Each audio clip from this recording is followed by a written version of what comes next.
তোমাকে ভীষণ সুন্দর লাগছে। কিসের মতো? গাছের ঝুলন্ত লাল টমেটোর মতো? গাছের ঝুলন্ত লাল ক্যাপসিকামের মতো।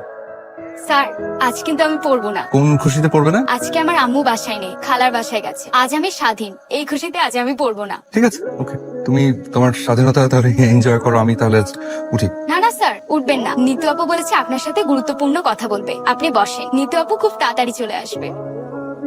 জানেন জি, নিচ্ছি। আমার সম্পর্কে আপনি কি জানেন? না মানে তেমন কিছু জানি না, মানে ওই কে একদিন নিজে থেকে বললো যে আপনি ওর ফুফাতো বোন, এখানে থেকে লেখাপড়া করছেন, সম্ভবত আপনি ইডেনে পড়েন, এই তো এতটুকুই। আচ্ছা, আমি দেখতে কেমন? দুনিয়ার সব মেয়েই তো দেখতে সুন্দর। আমি দুনিয়ার সব মেয়ের কথা জিজ্ঞেস করি নাই, আমি জিজ্ঞেস করেছি আমি দেখতে কেমন, সেটা বলুন। আপনি দেখতে সুন্দর। এভাবে বললে হবে না, কবিদের মতো উপমা দিয়ে বলতে হবে। আপনি দেখতে ইলিশ মাছের মতো সুন্দর। আচ্ছা, আপনি কি আমাকে পছন্দ করেন? মানে বুঝলাম না। অত মানে মানে করবেন না। পুরুষ মানুষের মতো কথা বলেন। এখন আপনি আমাকে বলুন, আপনি আমাকে পছন্দ করেন? জি, পছন্দ করি। আমাকে আপনার ভালো লাগে? জি, ভালো লাগে। ভালোবাসেন আমাকে? মানে আপনাকে না বললাম এত মানে মানে করবেন না। আপনি আমাকে নির্ভয় বলতে পারেন, আমাকে ভালোবাসেন? বাসি। তাহলে এতদিন বলেননি কেন? ভয়। এখন ভয় লাগছে না? না, কেন? আপনি মাত্র বলে নির্ভয় বলতে। ওরে আমার বীর পুরুষ। আচ্ছা শুনুন, আপনাকে একটা কথা সরাসরি বলি। আপনাকে যেদিন আমি প্রথম দেখেছি ওদিন আমার ভালো লেগেছে। আগামীকাল আপনি ফ্রি আছেন? আমি তো বেকার মানুষ, আমি ঘুমাই আর টিউশনি করে এই। ঠিক আছে, তাহলে কাল সকাল 11টায় পার্কের সামনে আসতে পারবেন? পারবো। গুড। এখন নাস্তা খান। বাসায় দুটো সুন্দরী মেয়ে একা, এমন ফাঁকা বাসায় কোনো পুরুষ মানুষের থাকার ঠিক নেই। হ্যালো। হ্যালো, জি আমি নিতু, চিনতে পেরেছেন? জি, চিনতে পেরেছি। আসসালামু আলাইকুম, কেমন আছেন? আপনি কোথায়? মানে আমি আসলে ওই যে একটু বাজার করতে গিয়েছিলাম। আপনার না সকাল 11টার সময় পার্কে আসার কথা? ওই বাজারটা পৌঁছে দিয়ে আমি আসছি। ও, আমি তো পৌঁছে গেছি। আচ্ছা ঠিক আছে, আসেন। মামা, আপনি তো বেশি ঘুরান তো, একটু পার্কের কাছে যান, একটু ঘুরান।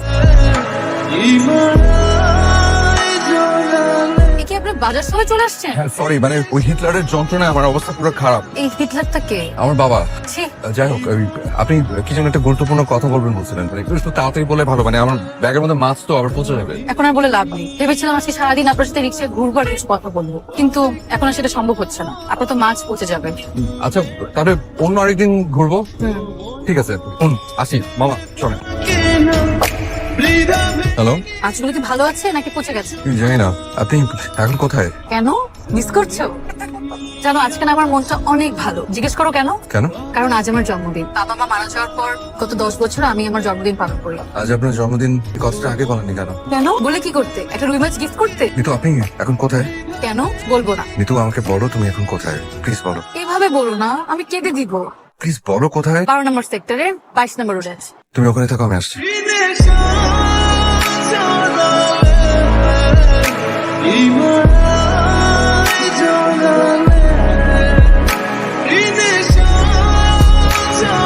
রাহুল, এখন রাত কটা বাজে? বাবা, আমার হাতে তো ঘড়ি নাই। দিয়াল ঘড়ি অথবা মোবাইল দেখে বলো কটা বাজে। 11:07। কোন ভদ্র পরিবারের সন্তান কি এত রাতে বাসায় বেরে? আমি বেশ কিছুদিন ধরে লক্ষ্য করছি তুমি মাঝ রাতে বাসায় বেরো। তুমি কি নেশাবান করো? না চিন্তাই করো? না রাজনীতি করো? না। তাহলে এত রাত পর্যন্ত বাইরে কি করো তুমি? রাহুল, হ্যাঁ তোর ঘরে যা তো। হ্যাঁ, ওকে। হ্যালো। কি করছো? এই তো ঘুমাচ্ছি। কি তুমি বেলা 12টা পর্যন্ত ঘুমাচ্ছ? আমি খুব ভালো মতো জানি তুমি এরকম বেলা করে ঘুমাও। আচ্ছা, ঘুমের প্রসঙ্গ বাদ, কেন ফোন করেছো সেটা বলো। তুমি 1 ঘন্টার মধ্যে, না তুমি 1 ঘন্টার মধ্যে আসতে পারবে না। তোমাকে 2 ঘন্টা সময় দিলাম, তুমি 2 ঘন্টার মধ্যে সাউথ পয়েন্টে চলে আসবে। মানে সাউথ পয়েন্টে কেন? সাউথ পয়েন্ট কেন কি আবার? ঘুরবো, ওখানে কাশফুল আছে, ছবি তুলবো। বুঝলাম না। তোমার এত কিছু বুঝতে হবে না, তুমি আগে আসো, তারপর আমি তোমাকে সুন্দর মতো বুঝিয়ে বলবো। আচ্ছা, তোমাকে পাঞ্জাবি আছে? হ্যাঁ, কেন? পাঞ্জাবি পরে আসবা। তোমাকে তো কখনো পাঞ্জাবি পরা অবস্থায় দেখি নাই, তাই আমার খুব ইচ্ছা করছে তোমাকে পাঞ্জাবিতে কেমন লাগে সেটা দেখেন। বাই বাই, দেখা হচ্ছে। আরে হ্যালো।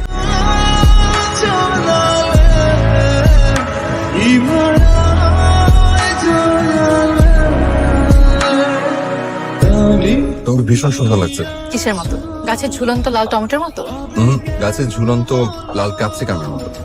কি হয়েছে, পাঞ্জাবি পরে আসতে বললে? চাচা আমার বিয়ে ঠিক করেছে। কি? তো আমার কাজিনের সাথে, ও আমেরিকাতে থাকে, আজকেও দেশে আসবে। আমি চাচাকে সেফ জানিয়ে দিয়েছি আমি এখন বিয়ে করতে পারবো। হ্যাঁ। কিন্তু চাচা বলেছে জোর করে হলো নাকি আবার বিয়ে দিবে। মগের মূল্য নাকি? আরে আমি বেঁচে থাকতে তুমি অন্য কারো হতে পারবে না।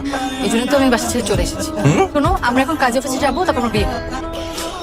ইয়া আল্লাহ। বুকে যত ইচ্ছে থুতু দাও, আমার কোনো সমস্যা নেই। শোনো, আর একটু ভেবে দেখো, মানে এইভাবে বিয়ে করাটা কি ঠিক হচ্ছে? আমি সারা রাত ভেবেছি, অনেক ভেবেছি। বিয়ে করলে আজকে আমার করতে হবে। তুমি আমাকে বিয়ে করতে চাও না তাই না? না দেখো, যদি তুমি আমাকে বিয়ে করতে না চাও সেটা সরাসরি বলে দাও। না না, আমি তো সেটা মেন করি। ঠিক আছে, বিয়ে না হয় করলাম, তারপর তারপর কি? তারপর আমরা রিক্সা রিক্সা ঘুরবো। সবকিছু ঠিক আছে, মানে বিয়ের পরে আমরা দুজন উঠবো কোথায়? কেন? তোমাদের বাসায়? মাথা খারাপ, হিটার একদম কাঁচা খেয়ে ফেল। খবরদার, আমাকে অসম্মান করে কোনো কথা বলবো না। তুমি না ওনাকে চেনো না, তুমি তো বাসা থেকে বের হয়ে আসছো, আর তোমাকে বিয়ে করে যদি বাসে উঠতে যায় আমাকে বের করে দেবে। বুঝতে পেরেছি, তুমি আমাকে বিয়ে করতে চাচ্ছ। ঠিক আছে, আমি বিয়ে করবো।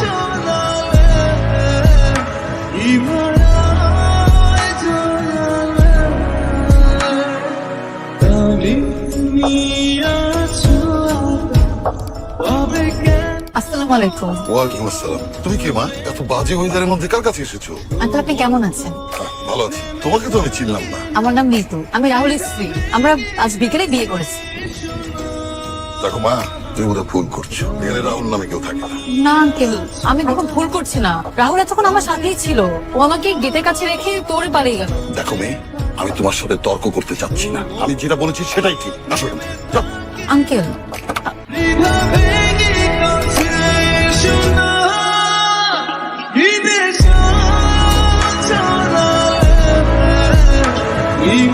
হ্যালো। হ্যালো মিতু, কি করো? আমি বাসের ঘরে ঘুমটা দিয়ে বসে আছি, তোমার জন্য অপেক্ষা করছি। তুমি তাড়াতাড়ি আসো, বাসের ঘর করবো। শোনো, আমার সাথে ফান করবো না, আমার সাথে ফান করে কোনো লাভ নাই। আমি আমার বাবাকে চিনি, উনি একটা হিটলার, উনি কোনোভাবে তোমাকে ঘরে ঢুকতে দেবে না। এই ব্যাপারে আমি 99 বার sure। তাই? তুমি 100 ছিল না কেন? কারণ আমি তোমাকেও চিনি। তুমিও নাচর বান্ধা, আমার কেন জানি মনে হয় তুমি ঘরে ঢুকেই ছাড়বা। আমি তো ঠান্ডায় কাঁপছি, আমার এখানে বসতে আর ভালো লাগছে না। তোমার কি মনে হয় আমি কি জ্ঞান হারিয়ে কেন? সম্ভাবনা আছে। কথা একটা, তুমি আমাকে সাহস দিবা তা না, তুমি উল্টো আমাকে ভয় দেখাচ্ছ। ধরো আমি না যেটা সত্যি আমি তোমাকে সেটাই বলছি, ঠিক আছে?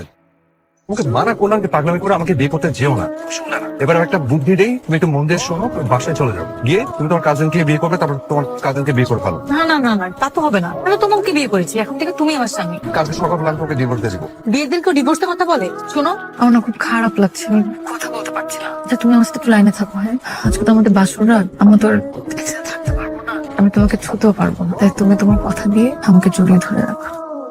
শিলি বেগম। রাহুলের কোনো খোঁজ পেলে? না, পাইনি। ধরো, এখানে 5 প্যাকেট বিরিয়ানি আছে। আমি বুঝলাম না, তুমি কি ছেলের খোঁজ নিতে গিয়েছিলে নাকি বিরিয়ানি কিনতে গিয়েছিলে? বিরিয়ানি কিনতে গিয়েছিলাম। আজকে না আমার মনে খুবই আনন্দ। এত রাত হয়ে গেল, ছেলেটা বাসায় ফেরেনি, আর তুমি আনন্দ ফুর্তির আয়োজন করছো। আগে ময়নাকে দেখো। ময়না, ময়না! বোকার মতো দাঁড়িয়ে থেকো না তো। এবার দুজনে মিলে ওর জ্ঞান ফেরানোর চেষ্টা করো। তারপর ভেতরে নিয়ে গিয়ে ওর ভিজে কাপড়টা বদলে শুয়ে দাও। আমি ডাক্তার নিয়ে আসছি। আপা, আপনি কে কোন দেখে আপনি আর খালা খালা ঝগড়া লাগাই দিছে কেন? আম্মু খালুর নাকি আরেকটা বউ আছে, আর আপনি হলেন ওই ঘরের মাই। তোমাকে কথা কি বললো? আমারে আর কে কইবো? খালা খালুরে জিজ্ঞাসা, আপনি কেডা? খালু কি কইছে জানেন? ওটা আমার মেয়ে। এই কথা শুই নাই তো খালা কান্দন শুনে গাইতেছে। আচ্ছা আপা, আপনি কি হাসান গো খালু মাইয়া? মাশাআল্লাহ, আমার রাহুলের কপালে এত সুন্দর মেয়ে জুটবে, এটা আমি কোনোদিন কল্পনাও করিনি মা। এটা আমার বিয়ের গয়না, আর এটা বিয়ের শাড়ি। এটা আমি তাড়াতাড়ি পরে তোমার শ্বশুরকে একটু সালাম করবো, সে খুব খুশি হবে। তারপরে আমরা একসাথে খাবো। হ্যাঁ, তোমার শ্বশুর তোমার জন্য বিরিয়ানি নিয়ে আসছে। এই মেঘলা দিনে একলা ঘরে থাকে না তো, কাছে যাব কবে পাবো ওগো তোমার নিমন্ত্রণ। স্বামী, গানটি কেমন লাগলো? তো শোনো, হিটলার কি তোমাকে বকা দিয়েছে? খবরদার, আমার বাবাকে হিটলার বলবে না। যতই তেল মারো না কেন, কোনো কাজ হবে না। হিটলারকে চেনো না। রাহুল, তুমি কি কোনো কিছু নর্মালি নিতে পারো না? মিতু, তুমি কিন্তু ভুল করছো।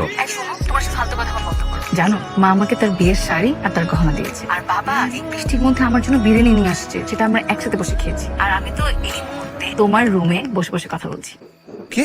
হিটলার আমাদের বিয়ে মেনে নিয়েছে? তাহলে বাসে চলে আসি। খবরদার, আসবে না।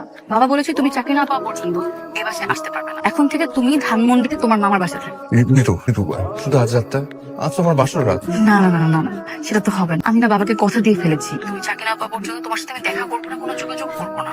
আর জানো, আমার না বাসর রাতে একটা প্ল্যান ছিল। কি সেটা? আমার বাসর রাতে আমি আমার স্বামীকে নিয়ে সারা রাত রিক্সায় ঘুরবো। আমি তার কাঁধে মাথা রেখে বসবো, সে আমাকে শক্ত করে ধরে থাকবে। তারপর আমরা চাঙ্কারপুল গিয়ে গরুর মাংস দিয়ে পরোটা খাবো। তারপর দিন সারাদিন ঘুমাবো।